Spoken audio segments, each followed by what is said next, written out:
Welcome back to Smarter Markets at IETA's North America Climate Summit 2024. I'm joined now by Yvan Champagne, Chief Carbon Officer at CarbonAi. Thanks for joining us, Yvan. My pleasure. Really excited to be here. And, we're asking a lot of the guests that come on what's brought them to the conference this year. What brought you? What did you want to discuss with the other participants? Yeah, it's a great question. I mean, it's a really challenging time in the market right now, and we're seeing a real need around integrity and scalability. Those are the two key concepts that are near and dear to our hearts in terms of what we do as a company. And I think for us, one of the key things we want to talk about is a few really exciting initiatives that we're working on right now that are just about that. How do you increase the integrity in the markets and increase scalability? So how do you do more and do it better? And how does, with the integrity, how does the integrity of the credit start with the integrity of the data? Yeah, it's to me, if I think about a carbon instrument of some sort, it's all about the data. We're dealing with something that's synthetic. It's not like a physical commodity where you're trading something that people can see, feel, and touch.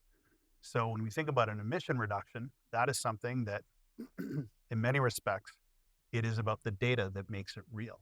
And if you have bad data that doesn't support the claims that you're making, you really don't have anything. And if there's anything that, if we look at market signals, what the market's been telling us for the last year and a half, is people have lost confidence in the integrity of the emission reductions. And so if you want to have stronger markets that are going to scale, you need to build it on a better platform of data. So for us, when we think about data integrity, it is about making sure that everything is auditable. That's how you ensure integrity. So every data point, kind of the tools that we build really focus on three things: being able to geolocate, timestamp, and user authenticate each data point that you are collecting, so you can trace everything back to the source and ensure that the claims that you're making can be substantiated. And what are some of the projects where you're putting this to use in the field right now? Yeah, so one of the things we're really excited about, we just had Sequest, which is one of the largest developers of cook stove or cleaner cooking projects in the world. We've been executing a pilot with them here over the past few weeks, testing our cook stove utilization monitors. So if you think of cook stoves, probably one of the most popular project types for voluntary carbon, it's a project type that has undergone quite a bit of scrutiny over the past little while. And some of that is really warranted. And it's really tied to the methodologies and how you calculate the emission reductions associated with those projects. So these projects are largely based off of models. So model data that assume that you are going to burn a certain amount of wood, you're going to have a fire burning for a certain amount of time. So there's all sorts of variables that come in that really aren't tied to real data. So our pilot with Sequest, we were out in the field, Laos, in Southeast Asia, with our new cook stove utilization monitors that actually meter actual cook stove usage. So we have a product called Field Plus that ties into our first mile data collection app, where we're able to actually pull real-time data, geolocate exactly where that stove is located. We know exactly where it is, how many times it's on, how long it's on for. Really, again, providing the integrity so we can demonstrate and show the emission reductions tied to these stoves are real, which is really important. And what are the challenges you face in getting that equipment into the field and put into use? It's really interesting. I have a long history of project development in the space. I've been in the space almost 20 years. And there are certain project types that have certain challenges associated with them. If I think of cook stoves, it looks like a lot of projects that I've worked on in the past in the field of methane mitigation, where you have lots of smaller pieces of equipment that are distributed over a large geographical area, often in areas with very little cell connectivity. And so being able to collect the data is a challenge. If you have a good platform that is able to take that data, do the three things that I said: timestamp, geolocate, user authenticate, you're really able to paint a better picture of what is actually happening in the field. And so if you're a buyer of carbon and you're trying to understand, okay, are these credits real? I think what we're really seeing right now is there will be a very big shift to metered projects, or for methodologies that haven't traditionally been metered, like modeled project types.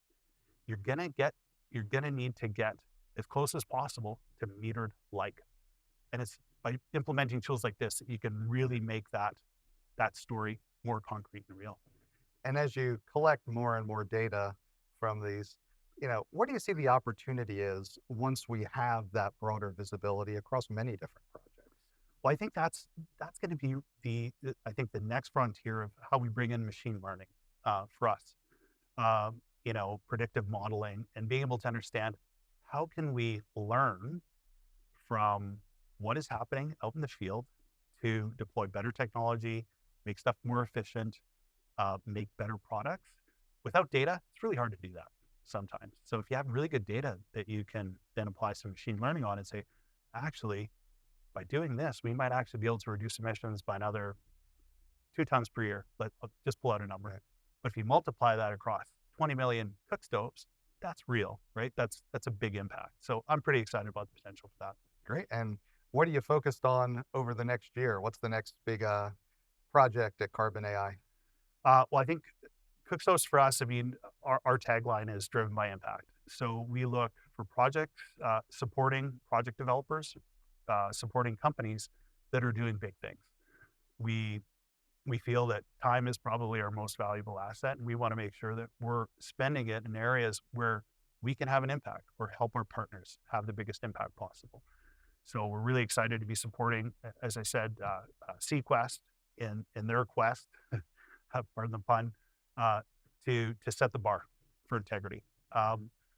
The next initiative we're really excited about is supporting Zafiro. Zafiro is working in the United States on well abandonment and well capping. Or well plugging rather. They're doing really, really interesting work in a space. Again, it's an area where there's not a lot of attention on it, but given the methane mitigation potential of what they're doing, can have a huge impact. So that's another great example. And another area we're supporting and working with a partner of ours called Future that is working really closely with SC Ventures. So it's a sub of Standard Chartered that is trying to tie and understand the carbon intensity of their clients and the implication or the relationship of that to their lending portfolio. So they, as a financial institution, have set targets around their carbon intensity, and that trickles down to their lending portfolio. So in order to understand what your clients are doing, you need better data. You need better data to be able to track and understand where people are at, and then hopefully track their journey as they're hopefully making that path to a lower carbon future, whatever that looks like based on the sector. So that's happening in Africa right now. Super, super exciting. So sounds like you're going to be busy. Good Yes. luck. Thanks for dropping by and sharing it with us. Great. Thank you so much. Thanks. Great.